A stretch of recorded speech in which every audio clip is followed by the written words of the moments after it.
اور جب تم سفر کو جاؤ تو تم پر کچھ گناہ نہیں کہ نماز کو کم کر کے پڑھو، بشرطے کہ تم کو خوف ہو کہ کافر لوگ تم کو ستائیں گے، بے شک کافر تمہارے کھلے دشمن ہیں۔ اور اے پیغمبر، جب تم ان مجاہدین کے لشکر میں ہو اور ان کو نماز پڑھانے لگو تو چاہیے کہ ان کی ایک جماعت تمہارے ساتھ مسلح ہو کر کھڑی رہے، جب وہ سجدہ کر چکیں تو تم سے پیچھے چلے جائیں، اور دوسری جماعت جس نے نماز نہیں پڑھی ان کی جگہ آئے اور ہوشیار اور مسلح ہو کر تمہارے ساتھ نماز ادا کرے۔ کافر تو چاہتے ہی ہیں کہ تم ذرا اپنے ہتھیاروں اور سامان سے غافل ہو جاؤ کہ تم پر یکبارگی حملہ کر دیں، اور اگر تم بارش کے سبب تکلیف میں ہو یا بیمار ہو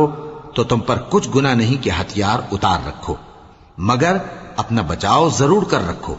اللہ نے کافروں کے لیے ذلت کا عذاب تیار کر رکھا ہے۔ پھر جب تم یہ نماز تمام کر چکو تو کھڑے اور بیٹھے اور لے